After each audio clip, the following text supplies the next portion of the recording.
Light Warden, very But he does big pick up a draw. 1-drop, yes. Picking up the 1-drop in this match is so huge. Extremely big. And it's silence as well. Oh, but the cleric from Fino there. Big draw. Both players are playing with the top of the deck right now excellently.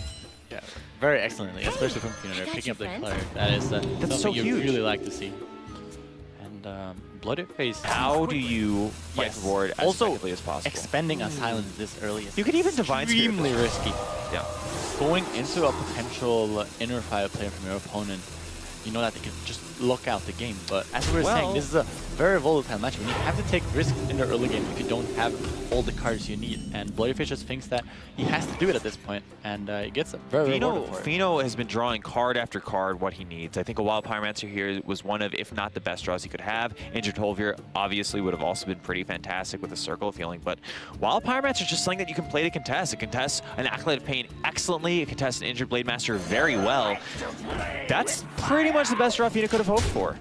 Yeah, he just wants to continue this pressure now. Staying ahead is extremely important. The second you're behind and leave your opponent the possibility to make a value trade or a big inner fire. This is actually so cool because we're going to go to a game state, I believe, right now with the hands that we do not often see, where both players check each other in the early game and they fight with small minions. Oh, but the Ahmed pickup Gallon. Every single turn. All right. Yes. You have to say something for bloodyface. What does bloodyface draw? His own Ahmed? What if bloodyface draws his own Ahmed? Then entire there you go. What if he draws the Psycho Pump? The Psycho Pump will be extremely powerful, especially after this Injured Blade Master that dies here. I think Fino is probably very afraid of that specific scenario. And he draws the Psycho Pump! Both players managing here to just complete their curves entirely, and this is a big 50-50. Oh, what a game. Bloodyface is going into here. No! Oh, he doesn't hit it. Okay, and Fino here. That's so good for Fino. It's very important, I think, yeah. This High Priest Ahmed is just going to contest so well. Fino could trade off the 3-1 if he wants to, or just go for an extra card by trading the 1-3 into the Light Warden. And this Ahmed is just going to be uncontested based on the current hands. Also, inner fire pickup. Okay, so bloodyface is on a draw to contest this Ahmed incredibly well. Inner fire off the top. Game. They both have, to be honest, yeah. For sure, but there's a lot of good draws for both players at this point, I think, especially for Fino with the Ahmed on board. He has a lot of good pickups that really benefit from the current board state. Beaming sidekick! That's so huge! Probably just blow the game in bloodyface favor, and that's a very big point here. Yeah. He also knows that bloodyface doesn't have any more silences, so inner firing this Ahmed is totally safe for him. Quickly. Just decision point. I think denying the card draw is what Fino really wants to do here. I don't think the inner fire is going to get much better than this. Yeah, and Fino definitely agrees. He thinks that it's just a tempo game. He actually decides to trade the Light Warden instead of the Oh, okay. I went straight upstairs It's quite an interesting decision to make here. You can Pyromancer. You pick up a Pyromancer. Yeah, that as well. Maybe do a lot of things with Acolyte here. Oh, extra arms, you can play 2 copies of that. That lets him do something like extra arms the 1-2, extra arms the 1-1, and just value trade. Oh, he could go extra arms, and topsy-turvy the 1-7. Then there's only the Ahmed left on board. That leaves Fino kind of forced to have the top deck, right? So you extra arms, read at this the point. Light Warden, you're saying, and then you topsy the 1-7. Yeah, that makes a lot of sense. I can definitely see him being able to do that. There's probably other lines also, but I haven't really so anything close. else yet. This is actually getting so close. I assume he wants to topsy it, but I can also see him just... Oh, he can just heal. The heal does the exact same thing. Oh, yeah. And then we save the extra arms also, right? Yeah, no. But now the 1-7 can trade into the Light Warden, That is interesting. Right? I think is you're a big problem. But he could have also done this with the topsy-turvy, right? He could have just played the topsy-turvy in the end here on the 1-7. I think you're right. I think you're right. The topsy-turvy made so much sense there. You leave yourself with an extra 5-1. Fino being able to have this powerful trade here on the Light Warden is just so devastating for bloodyface, and I think that he was supposed to make the trade. No, I actually agree with you. The Acolyte would have also been a bit protected as well, just because he had to choose which one to kill. Yeah.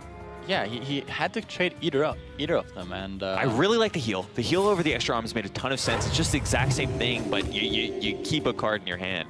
The topsy-turvy, however, Yeah, I think he should have hit a touch there, and that might be a mistake that cost him the game, honestly. Like, if you look at what just happened, Fino got to get a value trade. He keeps a 1-6 around because of that. His Ahmet clears the Acolyte of Pain. He gets to develop another minion. Yeah, it doesn't sound that big of a difference, but the actual things that happen and the different play Fino makes, like, is possible to make for Fino is just so much stronger. I mean, Fino can just go power, or bloodyface can go power shield Divine Spirit, try to get this out of range. Opponent, right? Yes, yes, it is a reason to do it. I still agree with you though. I think the topsy-turvy early was correct. Yes, I think that gave him he gave him additional draws with the Acolyte, and it also just had a way stronger board presence. So I think that was way better. And Fino picking up the card that bloodyface really wants to see the next turn. This is super close. Bloodyface is on a couple draws to win here. Yeah, and it's super tense. This is the game where the winner goes to the semifinal and the loser is out. So it's really important how this game just pans out now in the end. And both players are probably really stressed out at this point. From Fino's perspective, man, you probably trade into the Ahmet, you probably play the Bwansamdi and just hope hope for your life that he does not have Neferset Divine Spirit topsy-turvy. I also think that Fino has a pretty good read on these two left cards being potentially a Divine Spirit and an Inner Fire or a topsy-turvy. So for sure. He's probably very afraid, and he is going to make all the trades here into the Ahmet just to play around. Bloodyface is on a couple draws here. Yes, for sure. He also has the Cleric, so he can get additional draws for what he wants. If he picks up a circle, Fino can decide to deny Bloodyface one extra circle draw with just trading into the 1-2 into the 2-5. It gives Bloodyface one less minion. Might be irrelevant. He doesn't decide to do that. The Power shield. That's big. That's another card draw. That's another card draw. And we can also get to the point where he just doesn't need a Divine Spirit even if he picks up a right amount of different stuff here. Oh. Bwansamdi, that is not it. That's not what he wants to see. All right, Bloodyface. He could still go for the Cleric. Yes. Could still go for the Cleric. Could pick up the Circle of Healing. Absolutely. Could pick up the Nephros Ritualist. It is all about just getting Ahmet to that critical 14 health right now. So he can Divine Spirit and Topsy it and finish Fino. Right now he can get it to 11. Heal plus more arms.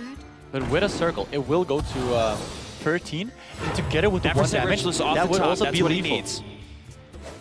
For a different game plan, right? You can make like value trades with the Ahmet potentially here, but doesn't sound necessarily Divine Spirit Inner Fire, hit him in the face.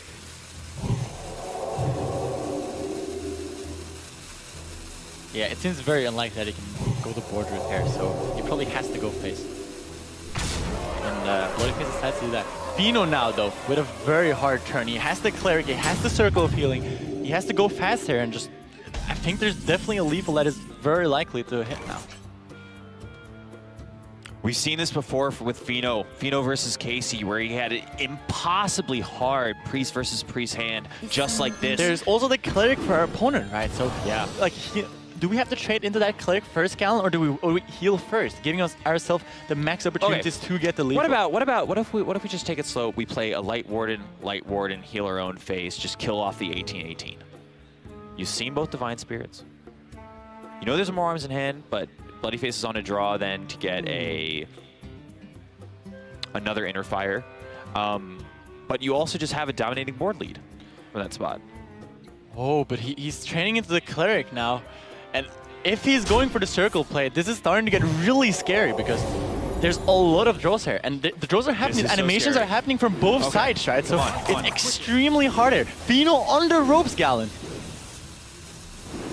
This is so tense. Oh no, he picks up the Inner Fire and the Divine Spirit. That's lethal, right? I think that's lethal. 14 plus 7, that's 21. No, this is 28. No! He misses it! No, he has the extra arms? He has the extra arms. Did he mess it up? No! Bloodyface is gonna take it! Oh no! Not again! Not again! Fino, dude. Oh. Bloodyface is going to take it after Fino misses just a tiny but incredibly crucial 1 extra damage. Bloodyface 2-1 moves on to the top 4, keeps the American dreams alive in this tournament. With, I had to say, some absolutely stellar play from behind performance, but man, must that be so painful for Fino. Yeah, that's devastating for Fino, man, especially after what happened in the I'm actually tearing in the up season two of Grandmaster there. This is happening again now with the clerics. It's rough. But that's how it is, you know. The competition is brutal. You only have 75 seconds, and he knew it going into the turn. He was a bit slow in the beginning because it was a super complicated turn. You have to decide what to do there, and he didn't even go for the cleric trade first, and both cleric animations being so slow and everything just happening so fast and the pressure just piling up.